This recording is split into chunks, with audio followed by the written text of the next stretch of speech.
In our beautiful LGBTQ plus community, we often come together when the threat comes from the outside. We also get together to hang out and have fun. But what I wondered is, do we ever really still take the time to sit down and have a conversation about things that truly matter? Hello, everyone, and welcome back to my channel. Welcome to the very first episode of this special Pride project we don't talk about. Today, I have a very interesting to me and a special guest. Introduce yourself. Hi everyone, my name is Stephan. I am from Rotterdam, but I studied in Amsterdam at the University of Amsterdam. I studied Dutch language and literature and Scandinavian languages and literature, and today I'm going to talk about some highlights, some rainbow highlights from Dutch literature. Yeah, because we don't, especially historical literature, queerness in historical literature, we don't talk about it enough. Definitely not. It's a very unknown subject, and especially lots of big authors, who really paved the way for us, or for the community, as I'd rather say. I mean, they're unknown, or barely read, or not even mentioned, which is a big pity. Yeah, and especially I think Dutch literature is a very good example of how long back everything goes, because a lot of people nowadays think, oh, it's all new and it's a fad and stuff like that, but you're here to tell everyone, that's not true. Well, if you talk about, let's say, historical queer literature or historical rainbow literature, if you will, there are a couple of problems with that. First up is the terminology. So we lacked words to describe anyone who wasn't, well, heterosexual. I mean, for a very long time, the term was sodomite, Which is very biblical, literally. Literally very biblical, and we still use that word today, actually, in the form of mietje. I never thought of that. That's actually a Dutch cuss word to call a homosexual, or a person that started out as a cuss word for a homosexual, and it kind of transformed into someone who's not brave. That's true. Yeah. Who's a pussy, basically. Yeah. Don't be a mietje. Yeah. I mean, don't be such a pussy. Yeah. A sissy. A sissy, yeah, that's even a better term. Yeah. It's the Dutch equivalent of sissy. Yeah. Yeah. So, there is I wouldn't call it a trend, but there is well, there have been some researchers who recently have begun rereading some Dutch works from the 17th century, for example, and have been interpreting them as, well, queer or gay or lesbian. I do have a problem with that, being a researcher myself, because what we think nowadays would be queer or gay or lesbian doesn't have to be that way back then, because again, people lacked words to describe themselves. Yeah. However, there is a genre within Dutch literature that existed from the late 17th century till about the late 18th century, and that was called the travestie roman, so the transvestite novel. And this dealt with, well, always had main characters, predominantly women, I would say almost women, or people born as a woman, but it didn't feel as a woman. They felt as a man, and they would go into the army, escaping, the life of a woman back in Dutch society of those days. Yeah, like we know that from the story of Mulan, for instance. Yeah. So we've got an equivalent of that as well. We've got quite a few, actually. If you look back in Dutch history, from, let's say, the late 16th century till about the early 19th century, there are at least 100 known cases in Dutch history of that. One of the most famous, if not even the most famous, would be Maria van Antwerpen. Maria van Antwerpen was born in the early 18th century. It's a woman, but went into the army and started acting and dressing like a man and got away with that. So was very, convincing as a man, and also married a woman as well. Wow.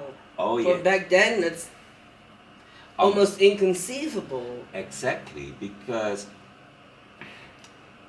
Maria must have really, really felt as a man to be able to do that. I mean, to be able to walk as a man, to talk as a man, to dress as a man, to act like a man, completely.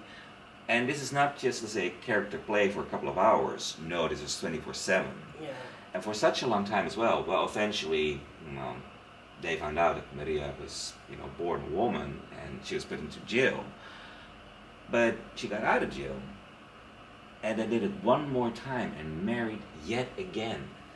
Wow. That really is a big wow. And Yeah, that is so impressive.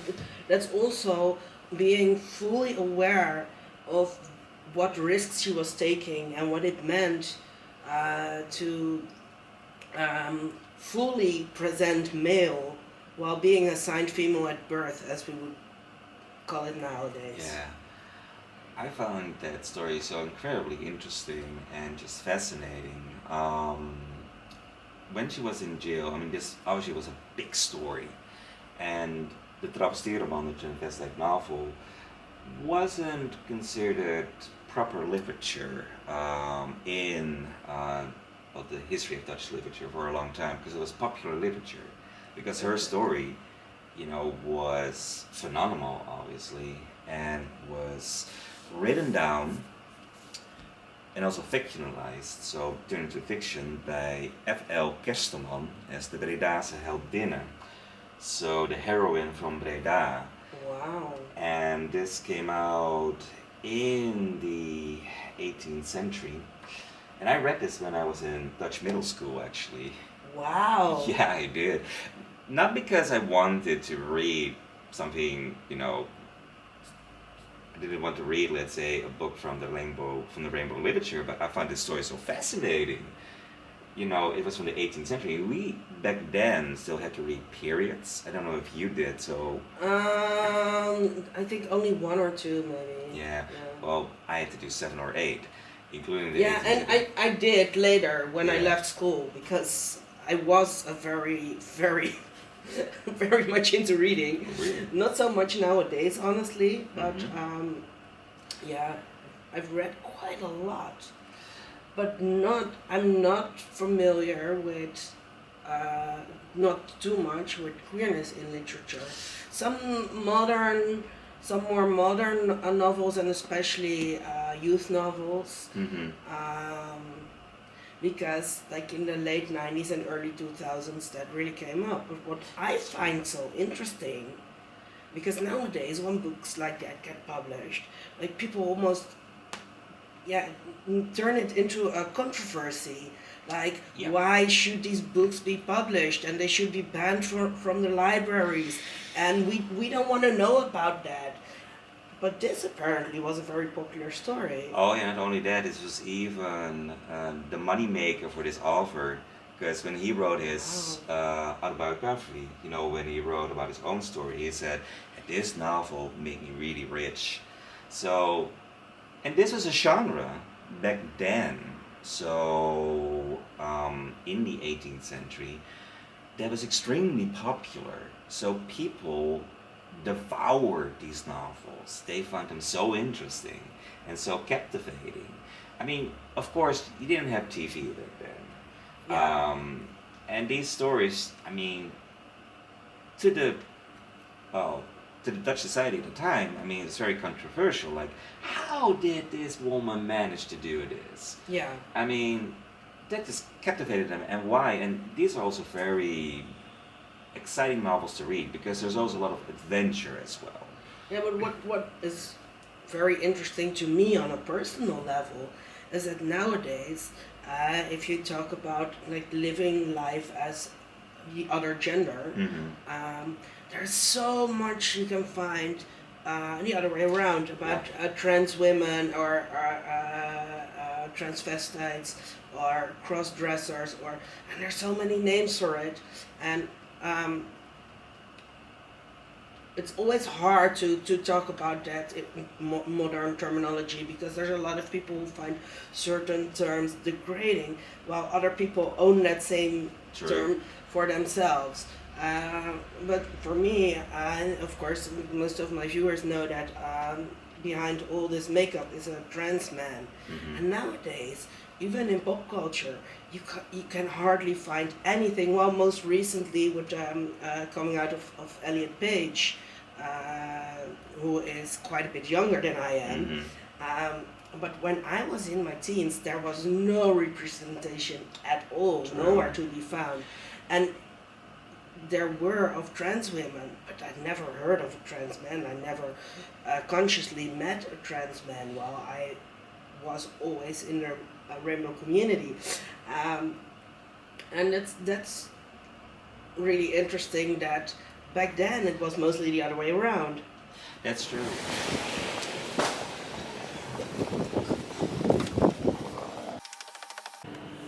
I want to give a very, very big thanks to Gay and Drag Bar Bonaparte, who not only hosts us but sponsors this entire project. Gay and Drag Bar Bonaparte in Rotterdam is one of the oldest drag bars in the Netherlands and definitely worth a visit for everyone. Everyone is welcome here, no matter your age, your gender, your sexuality, and as Bonaparte has proven, everyone gets along when they have a nice drink in their hands. Bonaparte is a night bar and there are regular drag shows as well. All the info, address, opening hours, etc., their socials you can find in the description below. And once again, a very big thank you to Gay and Drag Bar Bonaparte. Now, let's get on with our conversation. If you were gay or lesbian, especially if you were gay, that was a big, big no-no. One of the biggest rainbow classics in Dutch literature, I would even dare say, maybe, the first gay novel to really come out in Dutch literature was written by this particular guy, Jacob Israel de Haan. I've heard of that name, actually. Yeah.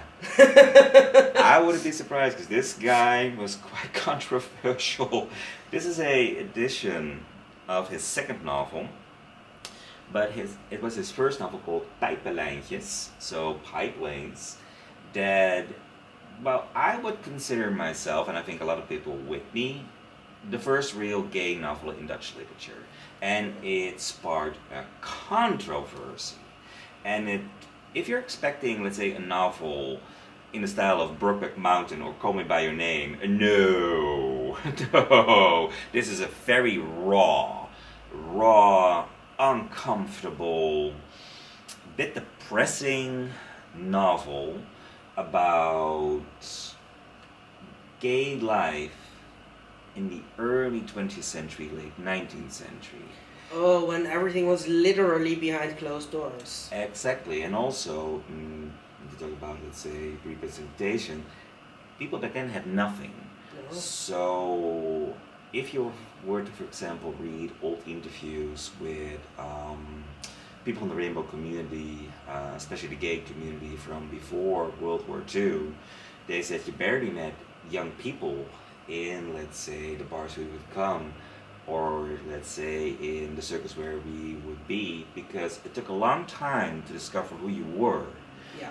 And you can definitely tell that in the novels of Jacob Israel de Haan, especially in Pijpenlijntjes, even though there is a relationship between two men in that book, one of the two main characters is really asking himself, am I different from the others?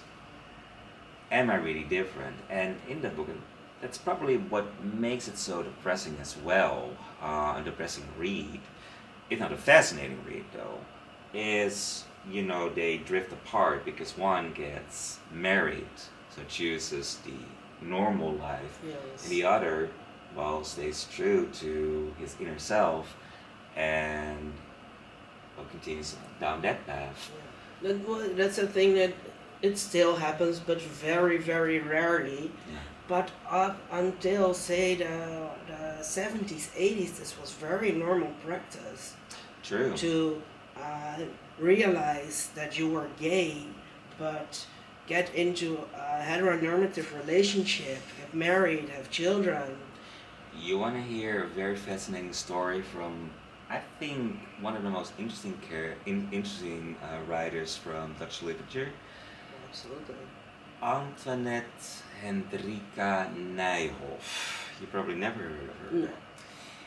She was the wife of Martinius Nijhoff. Martinius Nijhoff is one of the biggest poets from before World War II. They got married, and she felt very restricted in marital life. So what did she do? She always remained, in close touch with her husband, but she went to live a roaming life and then went to Italy with her female lover. Wow. And this is before, well, way before World War II. And then she also ran a hotel over there. And she wrote novels as well. And those novels, oh yeah, and there's one novel in particular. Well, there are several novels actually, several stories that she wrote, but the most famous one of which is Twee meisjes en ik, Two Girls and I. It's coded, so a lot of rainbow literature in the 19th century or 20th century was coded. But Because it was legal. Exactly. I mean, Jacob de Haan really had to, pay the price for his frankness and openness.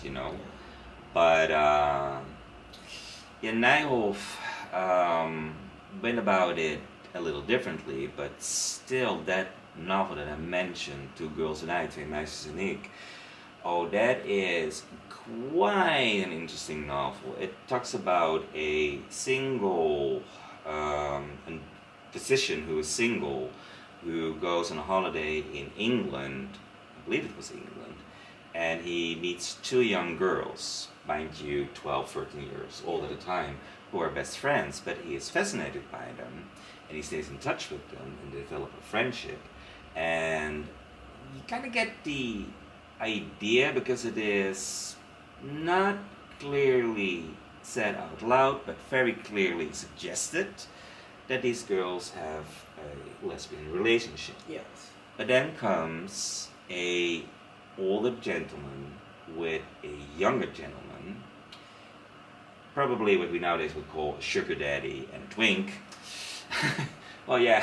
Yeah, well, lack of terminology back Exactly. then. Who come wherever they were staying in the novel at the time, and it's clearly suggested that the younger gentleman is pansexual or bisexual because he has his way with men and women, and he gets together with one of the two girls, and then the novel portrays a story that goes downhill for both of them, substance abuse and so on.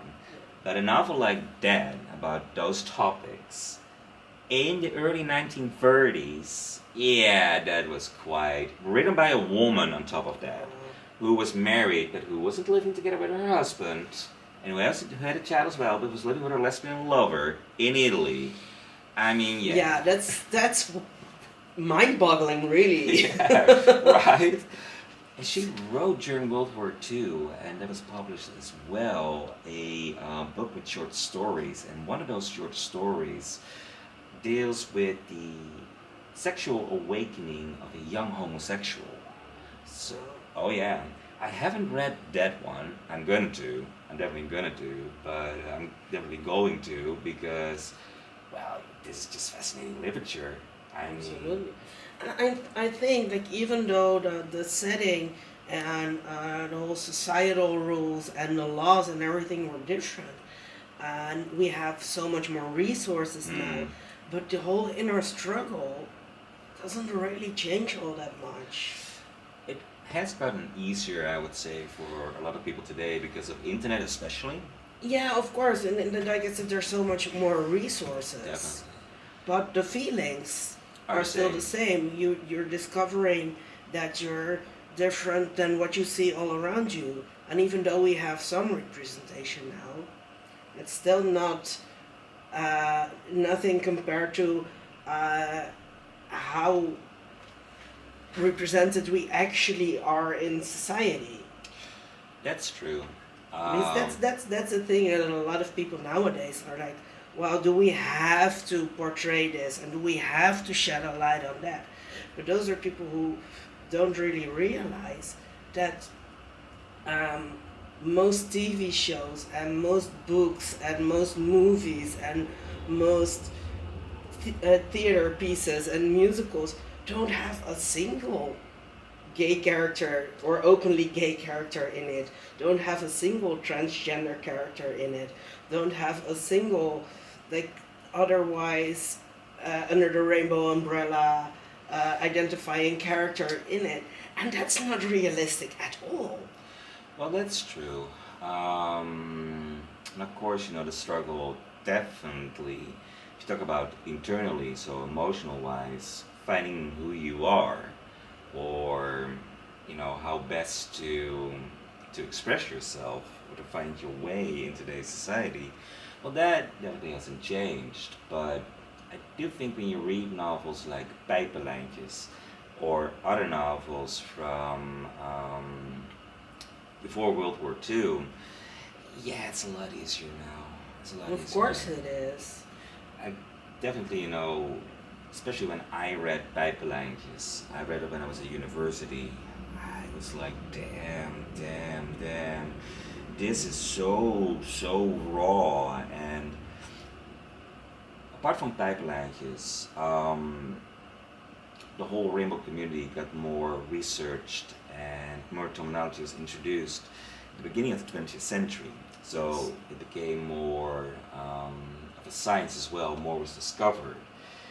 During that time, in the late 1930s, a book was published with, we don't know if they were written autobiographies or if they were actual life stories, but it talked about, I believe, some 20 stories of men who felt that they were gay and 20 who were lesbian, roughly about. And yeah, some of those stories, I mean, fit perfectly what you expect from prior to World War II. One story said, yeah, it's going to be my life it's going to be my destiny to wind up alone because there's no place for me in society. But there are other stories about happy relationships. Yeah. And I'm kind of like, really, did those exist before World War II? Well, actually, yes, and I sort of know about it a little bit, especially in World War II. There were a lot of romances at front. Yeah. It was all covered up and hidden, but especially later on, there were so many love letters found and secret hidden away photographs, and there were so many queer romances going on during World War II. Hard to imagine, right? Yeah, it is, but it's also kind of beautiful. Definitely. And if you talk about resources and about, let's say, people who feel trapped in the body in which they were born, I would say the author to read and the book to read within Dutch literature would be Het Jongensuur by Andreas Bernier. Andreas Bernier is another highly interesting character from Dutch literature who was born a woman. Is predominantly grouped as a lesbian author or viewed as a lesbian, but she never felt comfortable within the lesbian community, or with the label lesbian for that matter. And well, she used the pronoun she, what I could find at least, what I could find about her at least, and she didn't feel, comfortable in her body as a woman. She felt more as a man, but maybe not a man. So she died long before the 21st That century. also means a lot personally to me, because there's still so many prejudice on how a transition is supposed to go and what a transgender person should be. Like if you go from male to female, then you should be as feminine as possible. And if you go from female to male, you should be as masculine as possible. Well, for some people, that is how they want to live their lives. But all anyone has in common is that they want to be themselves and they want to be happy. And that can be different for every person. That's true. And the novel that would connect the most with this would be Het Jongensuur, so Boys Hour. It's a short novel, but I think it's a masterpiece. Again, I read this when I was in middle school. I didn't like it at that time, but I reread it, I think 2 years ago now, and I was completely in love with it. Because it's such a emotional and deeply tragic and also very touching story. It talks about a young Jewish girl, who has to go into hiding during World War II. And the story is told backwards. So it starts with Liberation Day, so 1945, and then it goes back to the beginning of the war. So you know the outcome when you're at the end of the story. You just know what happened to the other people in the book, her friends, her Jewish friends, and so on. But what makes this story so unique and so touching is it works on different levels. Of course, it works on the level, it's a very tragic tale of a young Jewish girl who has to go into hiding. And it works especially really well because it tells about a young girl who is about to hit puberty and she doesn't want to be different from the boys. Yeah. She does all these rituals in the book to stop her body from changing. Because she doesn't want to become a woman. She doesn't want to be different from her friends who are boys. And Jongensuur, Boys Hour, refers to the swimming hour for boys only. Ah, yes. So when you read it in those levels, in those ways, it's a very, very emotional, touching novel that works on so many levels, basically. Yeah. Absolutely. What I wanted to get back to something that we said earlier, like how a lot of things got so much easier nowadays, and I absolutely wholeheartedly agree with that. But I think we do have to keep in mind that that doesn't go for everyone. That's true. Can be so many circumstances that even nowadays make self-discovery and coming out and getting accepted by your environment very, very, very hard. And I want to make it very clear that we are in no way suggesting that nowadays it is per se or per definition an easy road. It's more that in general, compared to a long while back, it's gotten so much better. Definitely. And I think, we do have to work for it and we do have to keep the ball up, but it continuously will get better. I believe that. Right. And back then, there weren't such specialists as we have now. We have those specialists now for a reason. We've lost so many queer people during history, which we shouldn't have lost because they didn't have the resources and they couldn't find the help and they couldn't imagine a world where we are sitting in a gay and drag bar having an important conversation. That's very true. Which we can broadcast on a platform where millions of people could potentially view it.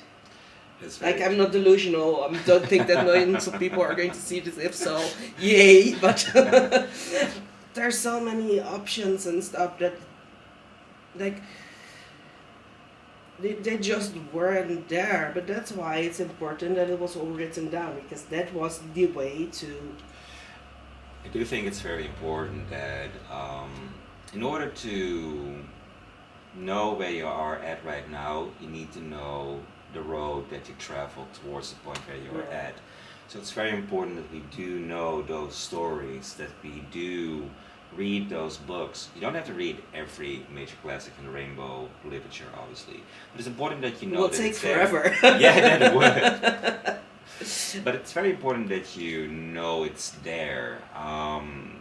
For example, which I think is a really good initiative, was this anthology that came out not long ago, Do Draagste Leefde On. So that doesn't sound Dutch. That's true. So this is an anthology, a bilingual anthology from rainbow literature in the Frisian language, but also Frisian being a language spoken in the north of the Netherlands, and also authors who wrote in Dutch who lived in the province of Friesland. So from the early 17th century all the way to modern days in both Frisian and Dutch. But this is a very important anthology though, accessible for anyone who can or who cannot speak Frisian, because it also has got translations in Dutch. But books like these, will definitely help people who search for identification, in the search, who they are. This is definitely a tool that can help. It may be just a little step in that process, but nonetheless, every small step is a step that is made. Absolutely. And every form of resource is one. Exactly. And as you said, just knowing that there is someone who has been through what you've been through, or you're going through, or the fact that you can take inspiration from certain stories, I mean, that's very important. I mean, to go back to Maria van Anten, that story is mind-boggling. Absolutely. But yet again, such an inspiration as well. Yes, most definitely. Yeah. And I'll tell you this, when I read a novel some years ago, because I got interested in the subject a couple of years ago, because I thought back, I read that novel back in middle school about Maria van Anten, but aren't there other examples of that? And I found probably the oldest termvested novel called Kloekmoedige Land- en Zeeheldin. So the brave land and sea heroine. Now this novel isn't as well written as the Breda's Heldin. We'll say that up front. It's not a very easy read if you are, born in the 20th century or 21st century, but it's an interesting read because it was anonymous. We do not know who wrote it, but it was definitely based on a real person. We do know that. But in this novel, the main character, who was born a woman, goes to the army, dresses up as a man, gets away with it, clearly says, I do not feel a woman, despite that I was born a woman. I feel more like a man's person. That line... For back then in the late 17th century. Wow. Exactly. So that is, yeah, it kind of gives me goosebumps. This is these are the things that I think about when people tell me, but this is a fad, right? Yeah. This is something new, right? But it's not. We know how to name things now. We have terminology. That's kind of the only difference. That's true. We have room to step out into the light. We don't have to hide away, and we don't have to hide our true selves, because the room is created. But visibility also gives resistance. Yeah, for sure. The fact. For instance, the story that you were talking about, if someone would try to pull that off nowadays, apart from that person registration and stuff like that has improved a lot over the centuries, but regardless of all that, if someone would try to pull that off now, they wouldn't get away with it, because people are too aware of the fact that it's a possibility in general. That's very true. Whether or not they agree with it. I think that's the big struggle nowadays, is to, well, first up, also to find your way.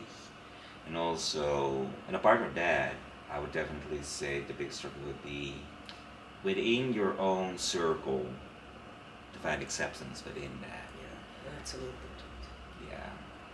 I mean, again, things have gotten better, but especially for people who are trans, I think that is a big struggle for a lot of people within the trans community.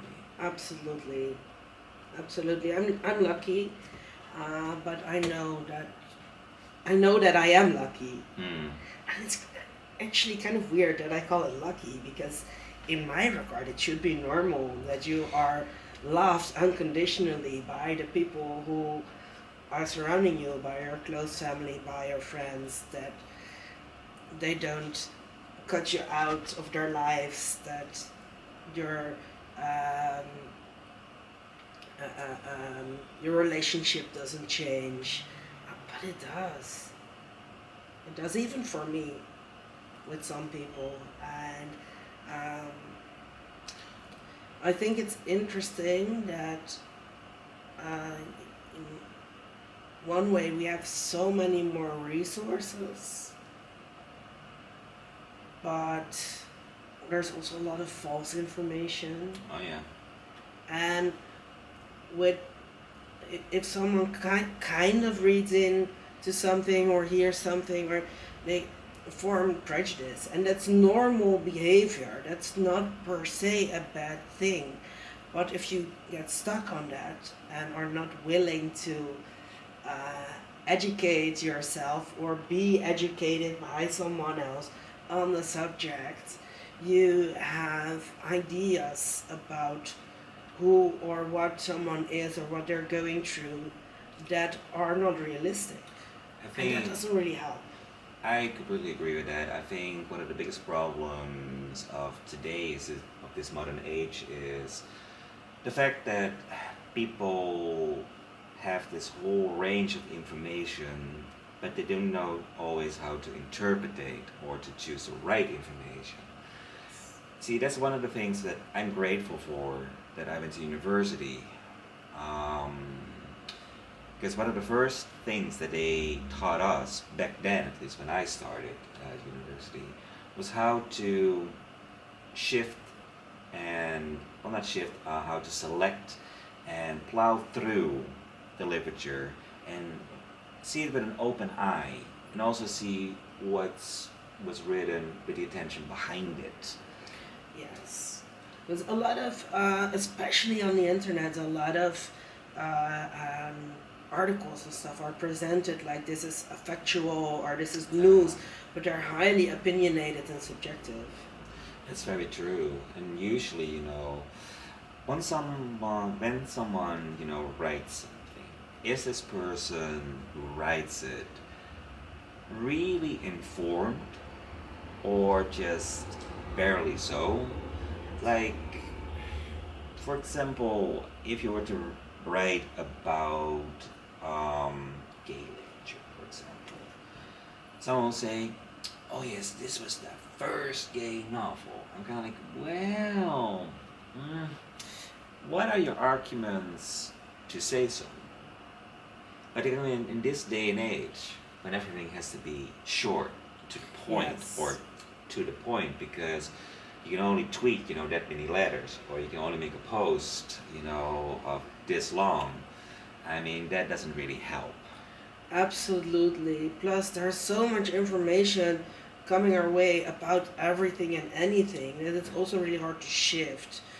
Which some people are saying, well, I don't want to put the energy into it to inform me on this subject that is highly important to you, so you educate me first. But that's what I run into quite a lot, and I think a lot of hate comments and stuff like that are not coming from a place of malice, but from a place of ignorance. And Yes. it's usually pretty easy to decipher which one it is. Because someone who says something hurtful, for instance, from a place of ignorance, is usually willing to learn and to change. And someone who is saying something just to be hurtful, they're going to be hurtful nonetheless. And don't put your energy into people who don't want to better themselves or learn about you. And it doesn't. Learning about something doesn't always create a positive change, but it creates a chance. Yeah, and of course you need people who are willing to pave the way for that as well, who are willing to take the first punches. Oh, absolutely. And I always say when people ask me questions about me, for instance, I also broaden it to the general spectrum. When people ask me about my transition, I answer basically anything and everything. But I also explain why some questions might be considered inappropriate or hurtful for others, and why that is so. Because you can say, well, I'm going to answer you, but you best not ask that to anybody else because it's hurtful. When you say that to someone and you don't explain why, all they hear is I did something wrong. yeah, But they have no clue what, they feel hurt and they're going to repeat that same mistake because they don't realize what they've done wrong. And if you take that 1 second to say, and here's why, there's this click moment. You usually literally see it in someone's eyes. There's this click moment, and people are like, "Oh, okay."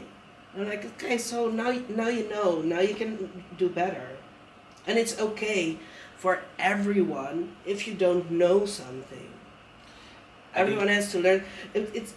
Nowadays it's really easy. People get angry so quickly. And hurt people. That's a real thing. So the moment you hear someone saying something that like hurts you or makes you feel invalidated, or it's really easy to immediately step up and like, oh, you're doing something wrong, and I'm mad at you. But I do think that's definitely the biggest problem with today is we copy a lot from the United States, or we see from the United States, and in that culture, which I find a bit toxic as well, if I'm honest, say one wrong word, or what the other could interpret as wrong or hurtful or resentful, you get a whole lecture. yes. And I remember when I studied in Iceland, I studied a while in Iceland, I lived there as well. I had an American roommate. Oh gosh, that was just horrible. Don't get me wrong, I love a lot of people in the United States, but he was just, in the United States, that would be considered so wrong to say. I said, dude, you are on an island called Iceland, living now with a guy from the Netherlands. And you need to realize a couple of things. First up, the United States ain't here. That's number one. Number two, I am talking to you in your language, which isn't my mother language. So sometimes I will translate something directly from Dutch. That might happen. That's only normal. So you should take into consideration that what I say may have a negative meaning in your variety of English. Doesn't have to have so in the English I have learned in school. And of course, sometimes I translate it directly from Dutch. That might happen. Anyone does that, or whatever language you have as a first language. And within that language, it might be considered, a good thing to say. That plus it's also how you approach stuff like that. I mean, situations like that can be really, really funny. Oh yeah. And you can approach it like that. You can make a joke about it. You don't have to immediately shoot someone in the foot. Exactly. Plus, you can also just have a conversation. That's true. Not everything has to be so highly emotionally charged. I completely agree, and I do think that we should be a bit more forgiving. In a lot of cases. Not every time, obviously. Not always, but especially, with... I usually say, if you're not out to hurt me, I am willing to be patient with you. That's exactly the right thing to say. But, and this is a big but, it's not for everyone. I mean, do not step into these conversations if you're not ready for it, because it comes with a lot of backlash. It comes with a lot of people who do want to hurt you. It comes with a lot of people who are not willing to sit down and listen to you and actually get angry at you while you're just trying to do something good. And if you're at a point where things like that come in too deeply, or you take that personally, then that approach is not for you. And that's okay. It's absolutely okay. I chose very, very deliberately to be extremely open and out and proud and sometimes very, very loud. But it was a very deliberate choice because I can deal with that backlash. I do sometimes get angry, but I know when to walk away. I know how to deal with it if my emotions run up too high, because I'm also only human. Of course. I am far from perfect, and I have very thick skin. I've basically heard it all by now, and I do think it's very important, though, that there are people like you, to tell their stories. Oh, absolutely. And also, because as more people step into the mainstream who are not belonging to the mainstream culture, so who are of the rainbow community, some will have to take a blow. Yes. Because they have to pave the way. Yeah, I mean, absolutely. That has always been the case, People are always people are out to get you, and that's not being paranoid. That is reality, unfortunately. And that's exactly what I said.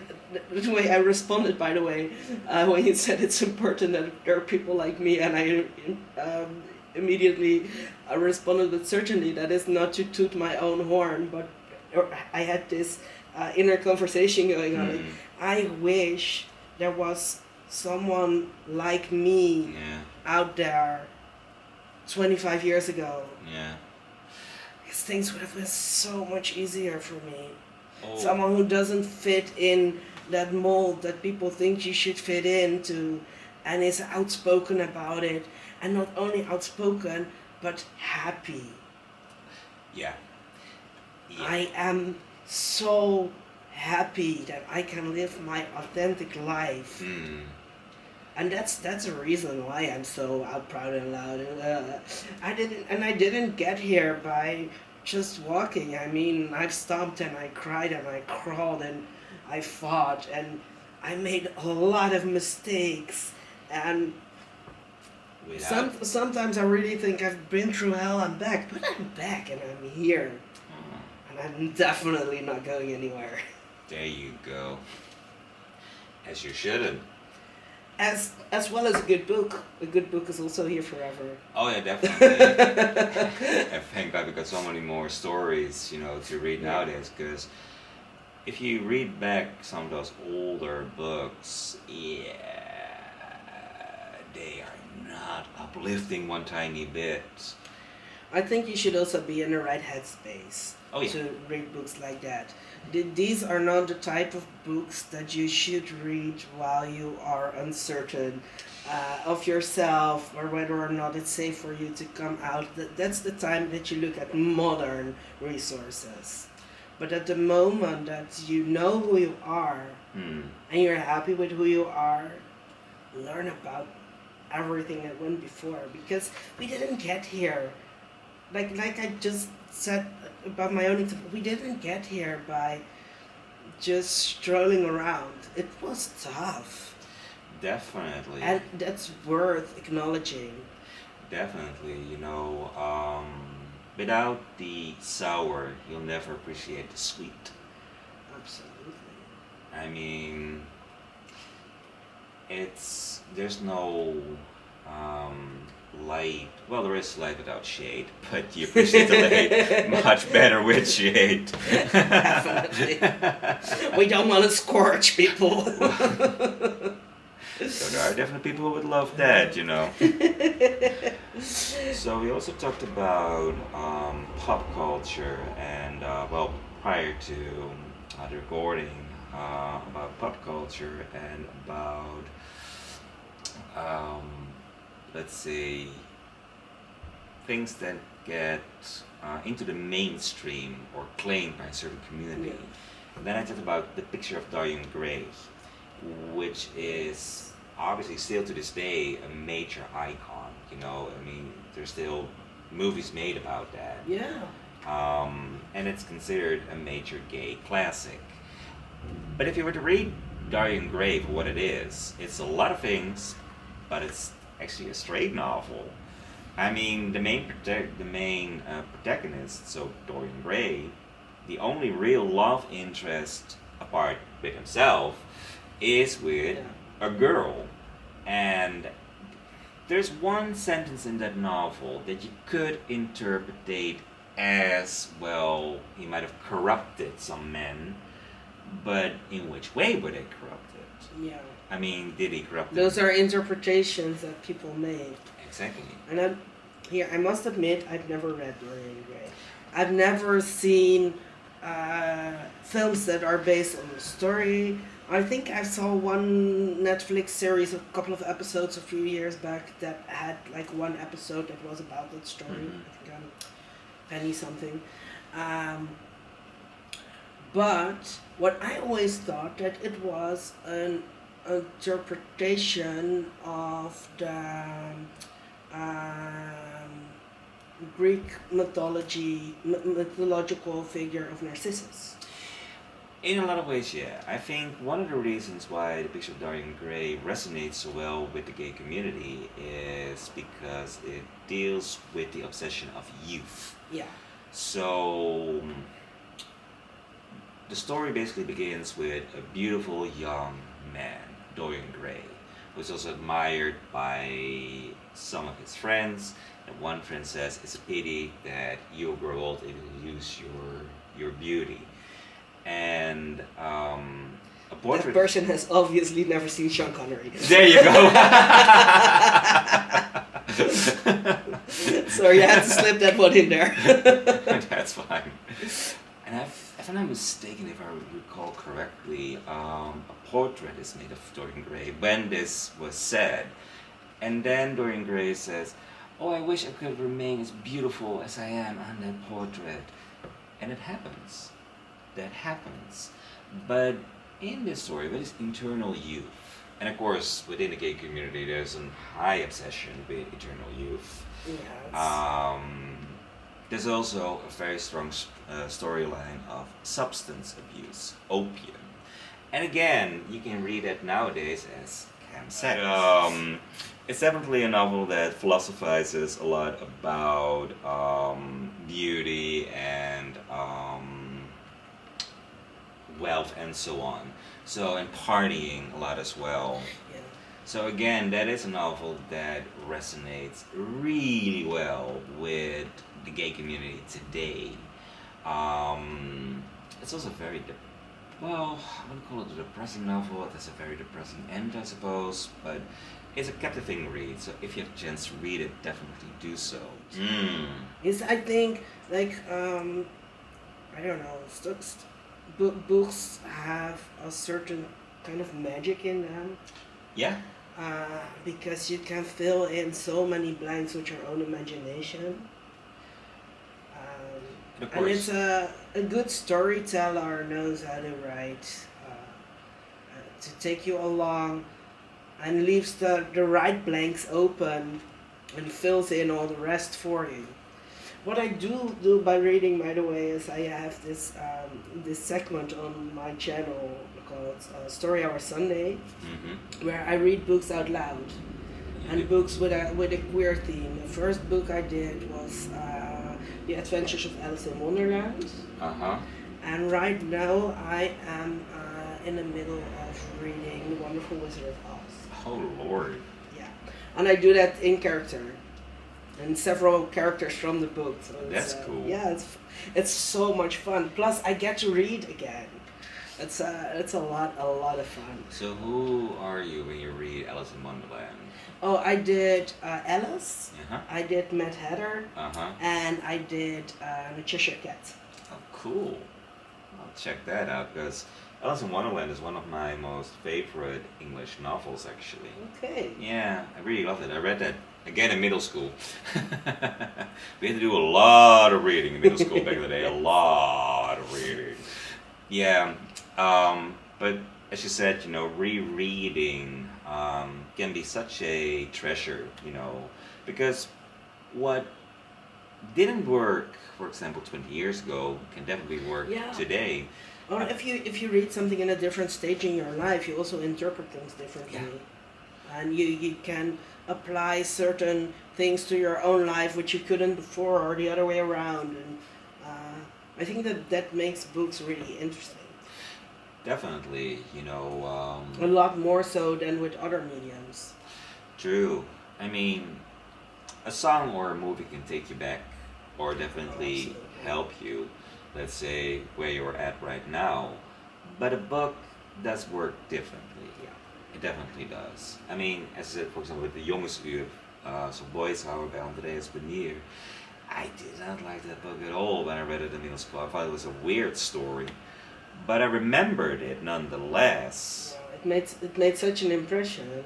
Exactly. Yeah. And then I reread it, and then I was just, you know, completely startled at how beautiful the story was. I have that with several books. I've read extensively as well, hundreds and hundreds of books. And some books, you know, I definitely identify with a certain part, a certain stage of my life. And I did think, you know, if I look back in a certain period, there has to be a song that can take me back to the time. There has to be a movie, and it has to be obviously people as well. Yeah. Certain bars or, you know, certain events, but definitely there also has to be a book. It has to be a book that I can, you know, identify with that time in my life. Like when I went to middle school, it definitely were a whole bunch of books, because then you're very young. Yeah. And things make big splash, you know, a really big impression at that age. Yes. So there are a lot of books from then, but also when I went to university, there are some books from university days, you know, when I think of those, I'm back in that time. But that's also for me why, even though reading is difficult for me at the moment, I keep buying certain books because I feel a connection to it. Or if at, say, a second-hand market I run into a book that I have fond memories of and I don't own it, it's definitely mine. Yeah. That's I own quite a lot of books as well. and I had to. I only do books away if I have to. Sometimes you have certain circumstances where Yeah. you don't have a choice, but I still own a lot of my children's books and my youth books. You do. That's cool. Yeah, because I have such fond memories of them. I used to hate reading. It's funny though, because later that completely shifted. But I read a lot of comics. Well, for me, the reading of actual novels, when I had to, middle school. At first I hated it, but I was really good at the oral exam. You know, Oh, yeah. yeah, you know, I am a very easy talker, so I got the highest mark possible. So that really motivated me to reading more. Yeah. And then I was like, well, then I want to read the most original works in Dutch literature for my oral exam. And that started my research and my search within Dutch literature, for those special stories. Otherwise, I would have never found, for example, the Bekaze Heldinne, the story about Maria van Anten. I would have never found that story if I didn't do that. And same with a whole bunch of other big titles, that nowadays would fall under the rainbow umbrella. I would never have found those if I wasn't interested or sparked in doing so. Yeah, I actually started reading a lot already in primary school. Oh wow. And the moment I could read, I couldn't stop. And my mom asked me if I wanted to have a library card. So, not only that, but we also had, let's say, books that would have the top 10 most read novels for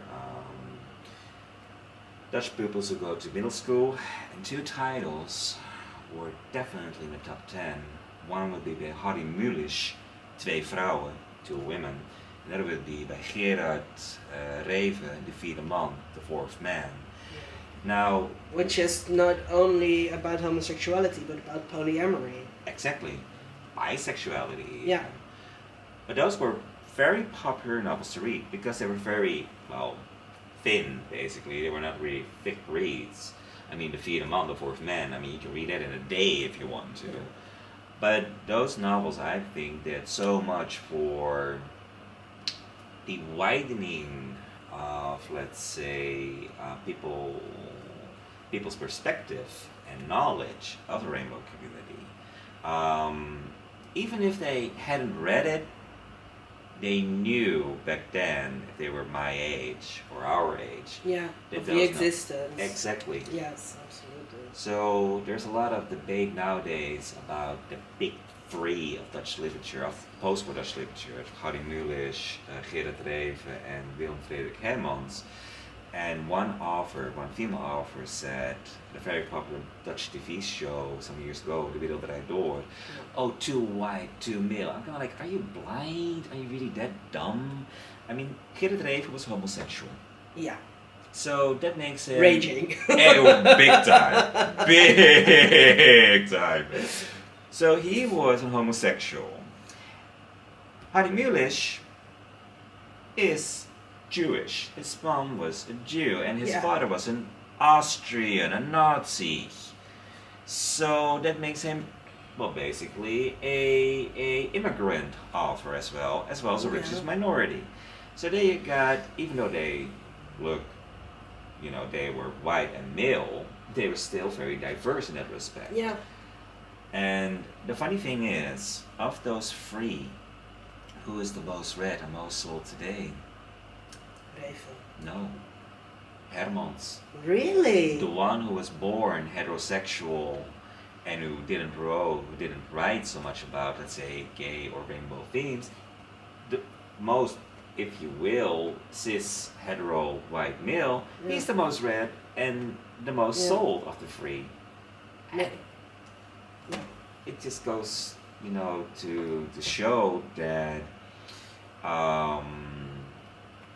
what is the most mainstream It's read by the majority. And of course, he is a great, great writer, don't get me wrong. Yeah. I mean, Hermans is definitely, well, Nooit meer slapen, Zo Beyond Sleep, or The Donkere Kamer van Damocles. I mean, The Dark Room of Damocles, those are two awesome novels. But yeah, back when I went to middle school, and I bet it was the same for you, Twee Vrouwen, so Two Women, and The Fourth Man, De Vierde Man, by Geert Reven and Harry Mulisch were very popular novels. Oh, absolutely. Absolutely. However, we've been talking, we could go on forever and ever. We've been talking for quite a while, and I think we've kind of tracked back to the more recent past, which I think is a very interesting line for this conversation.